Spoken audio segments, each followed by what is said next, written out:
আমরা এখন পুরো বাংলাদেশের বিভিন্ন শিক্ষা প্রতিষ্ঠানে হোক স্কুল কলেজ কিংবা বিশ্ববিদ্যালয় আমরা একটি জিনিস লক্ষ্য করছি যে আমাদের যারা শিক্ষক রয়েছেন শিক্ষকদেরকে একটি বাধ্যতামূলক পদত্যাগ করানোর একটি ট্রেন্ড চালু হয়েছে। যে জায়গাটি নিয়ে আসলে কথা হচ্ছে এবং কথা হওয়া উচিত এবং এই জায়গাটিতে আসলে অনেক প্রশ্ন রয়েছে। প্রথম কথা হচ্ছে কোন একজন শিক্ষক যদি কোনো একটি রাজনৈতিক দলের হয় বা মতাদর্শকে বিশ্বাস করে এটার কারণেই আমি তাকে পদত্যাগে বাধ্য করতে পারি কিনা। আবার আরেকটি কথা এখানে রয়েছে সেটি হচ্ছে এই পদত্যাগ করানোর যে অথরাইজেশন এটি আমার আছে কিনা বা আমি এমন অথরিটি কিনা আইনসঙ্গত ভাবে এটি আমি করতে পারি কিনা।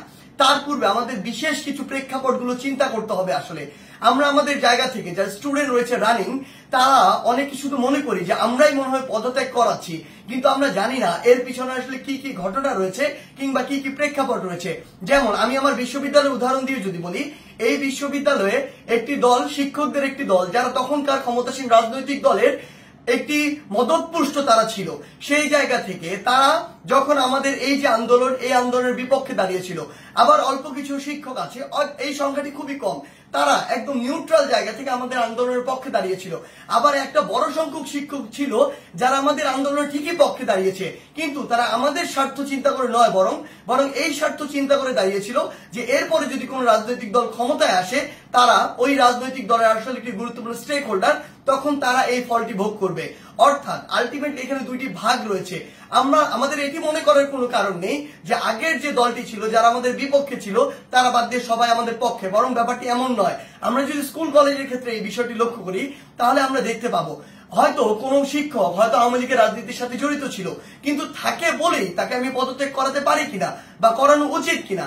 যে কেউ যে কোনো রাজনৈতিক আদর্শে বিশ্বাসী হতে পারে, কিন্তু আমার প্রশ্নটি হচ্ছে ওই রাজনৈতিক আদর্শে বিশ্বাসী হয়ে তিনি কি ক্ষমতার অপব্যবহার করে শিক্ষার্থীদেরকে চরমভাবে বাধা দিয়েছেন কিনা, শিক্ষার্থীদেরকে হেনস্থা করেছেন কিনা, কিংবা শিক্ষার্থীদেরকে কোনো একটি বিপদে ফেলেছেন কিনা, এই বিষয়গুলো আমাদেরকে লক্ষ্য রাখতে হবে।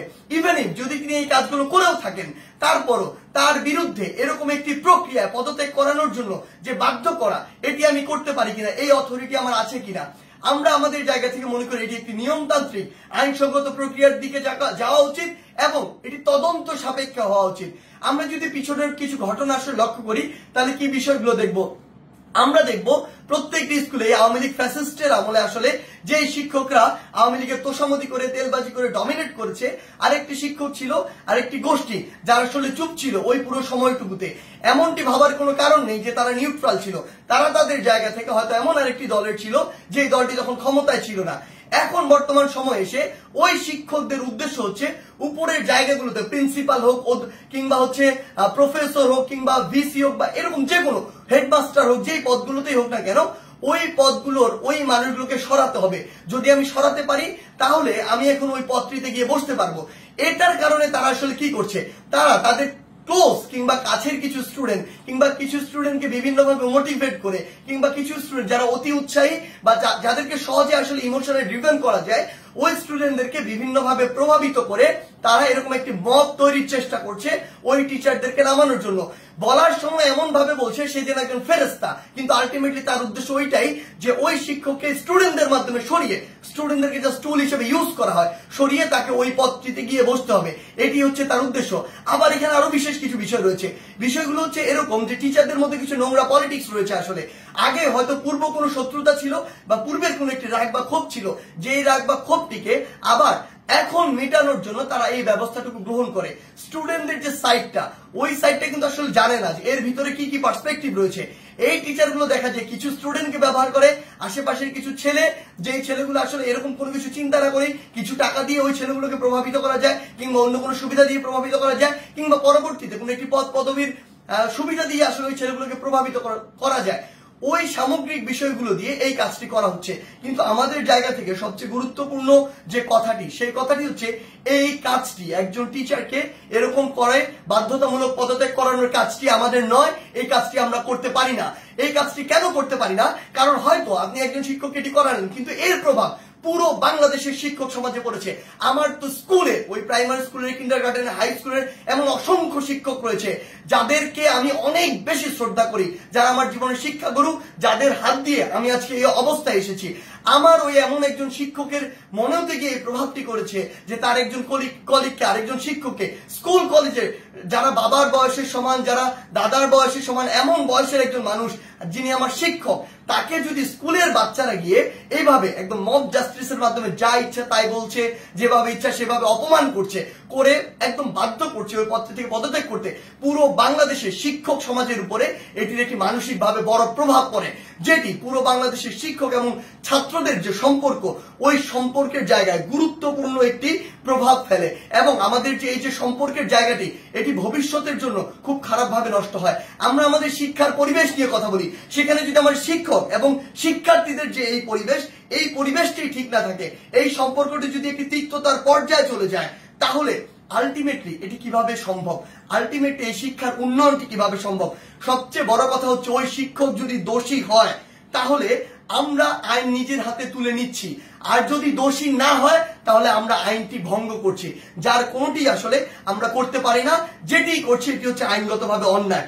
আমাদের জায়গা থেকে আসলে স্পষ্ট বার্তা প্রশাসনের প্রতি, অন্তর্বর্তীকালীন সরকারের প্রতি স্পষ্ট বার্তা হচ্ছে এটি, যদি কোনো একজন শিক্ষক ওই ফ্যাসিস্ট সরকারের তোষামোদি করে কিংবা তেলবাজি করে বা ভালো সাজার উদ্দেশ্যে শিক্ষকদের উপরে কোনো শিক্ষার্থীদের উপরে কোনো হামলা করে কিংবা শিক্ষার্থীদেরকে অত্যাচার করে নির্যাতন করে, অন্য কোনো শিক্ষকের বিরুদ্ধে নিপীড়ন করে, তাহলে তার বিরুদ্ধে আইনানুগ ব্যবস্থা নেওয়া হোক, অভিযোগ করা হোক, মামলা করা হোক, একটি আইনগত প্রক্রিয়া যাক।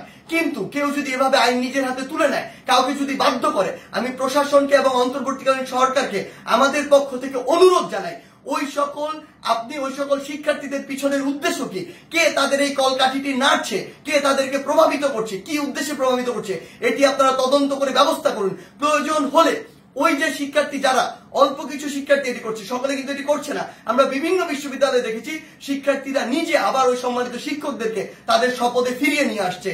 আমরা আমাদের জায়গা থেকে বলি, যারা উদ্দেশ্য প্রণোদিত ভাবে এই কাজগুলো করছে তাদের উদ্দেশ্যে আপনারা তদন্ত কমিটি গঠন করুন। প্রয়োজনে ওই সকল শিক্ষার্থীদেরকে আপনারা আইনের আওতায় নিয়ে আসুন যারা এই কাজটি করছে, কারণ ওই সকল শিক্ষার্থী না, ইভেন আমিও কোনো অথরিটি না, আমারও কোনো এই অথরিটি নেই যে আমি আইন নিজের হাতে তুলে নিব, কিংবা আমার এমন কোনো অথরিটি নেই আমি একজনকে পদত্যাগ করতে বাধ্য করব। সেই জায়গা থেকে আমাদের স্পষ্ট যেটি বার্তা, সেটি হচ্ছে পুরো বাংলাদেশকে আমরা যদি এগিয়ে নিয়ে যেতে চাই তাহলে এই শিক্ষার একটি সুষ্ঠু পরিবেশ থাকবে, এবং এই পরিবেশের সবচেয়ে গুরুত্বপূর্ণ যে দুটি স্টেক হোল্ডার, একটি হচ্ছে আমাদের সম্মানিত শিক্ষক আর একটি হচ্ছে আমাদের যে শিক্ষার্থীরা। এই দুই জায়গায় যে সম্পর্কের বিষয়টি, এটি যতদিন না সুন্দর হচ্ছে, শ্রদ্ধার হচ্ছে, স্নেহের হচ্ছে, ততদিন শিক্ষার পরিবেশ কোনোদিন সুন্দরভাবে ফিরে আসতে পারে না।